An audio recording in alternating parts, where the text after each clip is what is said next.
Sama-sama tayong magiging saksi. Balik trabaho at may pasok na rin sa mga pampublikong paaralan bukas. Kaya sa huling araw ng long weekend, maraming turista ang humabol sa pamamasyal sa City of Pines. Mula sa Baguio City, saksi live si EJ Gomez. EJ? Sandra, tama ka dyan, no? Marami nga sa mga kapuso natin ang nandito tonight sa night market dito sa Session Road sa Baguio City para sa kanilang late night pamamasyal. Yung iba nga sa kanila ay puyat pa raw mula sa magdamagang pagsalubong sa bagong taon. Habang ang iba naman ay, excited na pumunta dito sa night market at first time daw nilang bumisita dito sa City of Pines.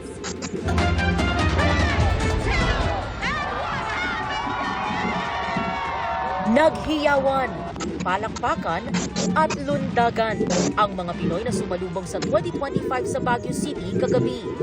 Ang malamig na klima ng Baguio bumaba pa sa 15 degrees Celsius sa isang punto sa magdamag. Sobrang saya po, super saya talaga.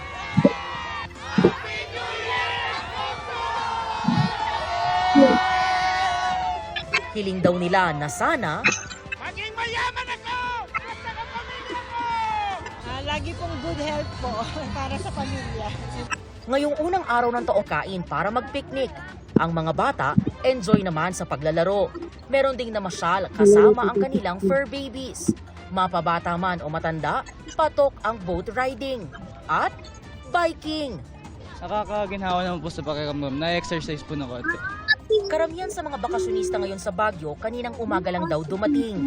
Actually, nag-celebrate muna kami sa Bulacan. Then, yun nga, Pasko pa lang, plinano na rin namin talaga na yung January 1 talaga. Malamig kasi. So Nakausap natin na ngayong araw lang dumating dito sa Baguio City ay ang kwento nila ay papasyalan lang nila yung ilan sa mga tourist spots dito nga sa summer capital ng bansa. At syempre susulitin daw nila itong lamig ng klima dito sa syudad. Bago sila bumalik. May Integrated News, Tina Panganiban Perez, ang inyong saksi. Bumabati po kami ng masaganang 2025 sa inyong lahat mga kapuso. Salamat sa inyong pagsaksi. Sa ngalan ni PR Kanghel, ako po si Sandra Aguinaldo para sa mas malaking misyon at sa mas malawak na paglilingkod sa bayan. Mula sa GMA Integrated News, ang News Authority ng Filipino. Hanggang bukas, sama-sama tayong magiging saksi.